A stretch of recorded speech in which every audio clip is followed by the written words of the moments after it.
Yeah, like it. That's what I sit here and preach about all the time is complementary football and momentum swings and playing together. And they don't have any quit, like I've talked about with you guys for multiple weeks, and they fight till the end. And that's the first time I've seen us step up and respond when one side of the ball is not playing as well, and going back and forth. You look at the third quarter, we go out and we answer and they answer, and we're going back and forth, and you just couldn't be more pleased with how these guys just kept fighting and just kept playing complementary football. I've told you guys once, we don't make very many mistakes, which we had some crucial ones in that game that almost spun the game a different direction, but we overcame it and the ball bounced our way. I think we're starting to figure this out. No one said this is going to be easy by any means, and I think they understand how the process and the preparation and how you just got to learn from your mistakes and get back to work and keep believing and keep fighting together. And typically when you do that, you're going to win close games like that. And that's what they did. They're doing what we coach. The thing I'm seeing is they're improving. The offense is improved. You're seeing that and get better. The ups and downs. You had a lot of starters out in this game. I told the kids beforehand, no one cares. No one's going to feel sorry for you. And they stepped up, and you had some freshmen running around out there. You had Calvin Hill and Dylan Jance, and you had guys making plays. It's the next man up, and that's how you start building a program. And couldn't be more happy with these guys. Just to see the celebration in the locker room. We've won 3 games here. You got the last one next week, senior night. I think these kids are going to enjoy this one tonight and get back ready to work and see if we can, stack another one with a tough Troy team coming in. So, questions? To start that game with Tyler Vitt, he had that interception in the first half. And started thinking, oh, same old Tyler Vitt. But then he kind of buckles down, 3 touchdowns, 373 yards. How proud are you of your quarterback's performance today? Man, he's a fighter. He's a blue-collar kid that shows up. He doesn't let much phase him, and we put a lot on him.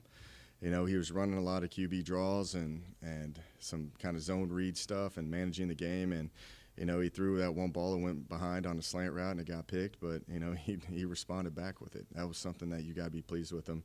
You got, one of the messages I had before the game was everybody needs to step up and make plays. Everybody in this room talking to the team has made plays. That's why they're playing college football. So, they've done it before. Let's go out there and do it and help Tyler out a little bit. And you see Hutch has, 165 yards and 10 catches. And, you had a lot of kids stepping up and making plays. T.J. Graham, a contested catch that typically if it goes to the guy who wants it the most and he ends up scoring that touchdown because, he wanted the touchdown. He wanted it. So, you go back to just we had the supporting cast help Tyler out. You can't just sit there and say, go win us a game all the time. It needs all 11 out there doing their job. And how he managed the game, the toughness that he shows, the confidence, the resiliency, how he just shakes off bad plays and doesn't let that seep into the next one. You got to be really pleased with that kid. That's his first victory as a Bobcat, as a starting quarterback. So he definitely got the game ball at the end of this game for sure. You mentioned Hutch White. All year it's kind of been short passes for him, a little bit of yardage there, a little bit of yardage there, and then today it was a whole different ball game. I mean, just like with Vitt, what changed today? What was he doing right? A lot, too, is the O-line protected. They protected well. We've been taking those shots. The hardest part with us is when, we're dialing up plays that are open down the field and we can't hold up that long. And I thought that we moved the O-line around and we ended up having great protections and we got those kids in good positions and we ended up striking the ball down the field, and especially on some third downs that were pretty crucial, pretty clutch moments. And Van Dyke, I just love seeing, you have the Haydell down and you have K-Dot down and you put Hutch back at kick return and he almost breaks one. You just got to give credit to that kid. He's a ball player, and that's why he got one of the game balls. We had 3 game balls given, and he was one of them, Hutch and T-Vitt. Coach, you guys started out in kind of a hole getting into a 3rd and long situation on the very first drive, and then a screen pass to Calvin Hill sets you up for the field goal. How important was that play to get you guys started going? We talk about next man up, and you guys heard me say that already in here, man. But that kid really stepped up. It got to the point where, as coaches, you sit there with a plan, okay, we're going to feed Calvin early and see if he's capable of doing it. And then, after that play right there, we're like, oh, this kid's fine right now. So we just kept putting him in the game. Played a lot more than what we expected him to, but the kid came to play.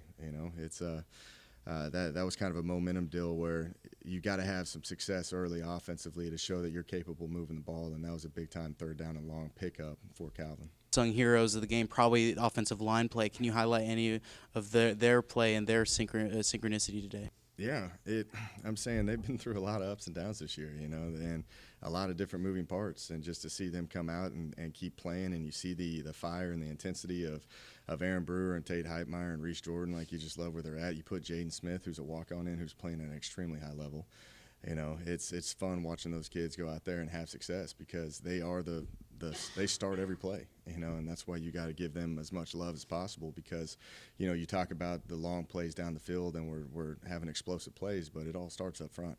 They got to be able to give us some time, and they did, and that's why Hutch had those big plays, and you just got to be happy for those kids. They never get the credit; they always get the blame for everything, So it's kind of one of those spots that. You got to love them up, especially when times of victories.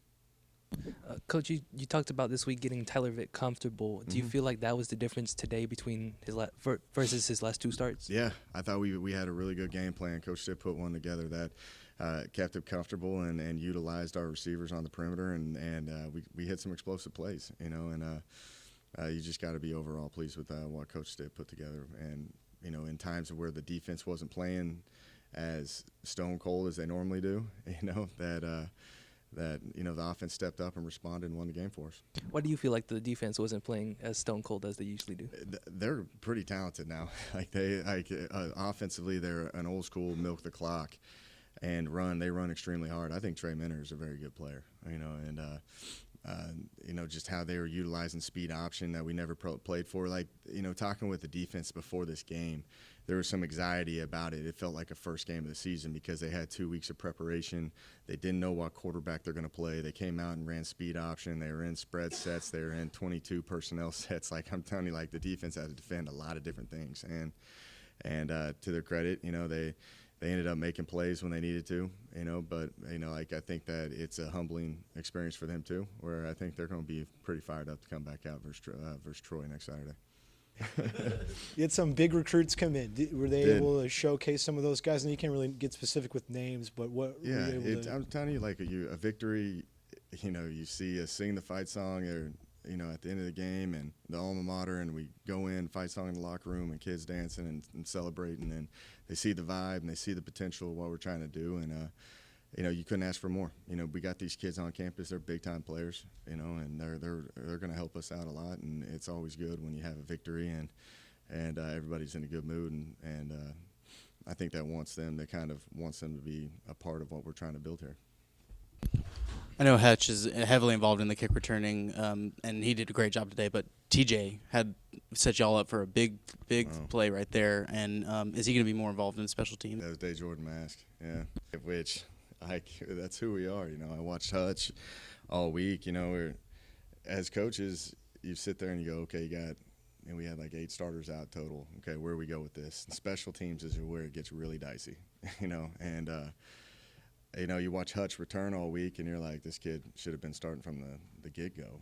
He's just a talented kid.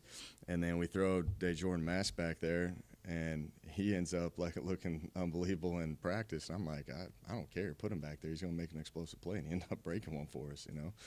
We'll talk ball security and all that later, but yeah, he was just running and juking and diving into everything. It was pretty awesome to watch him make a play.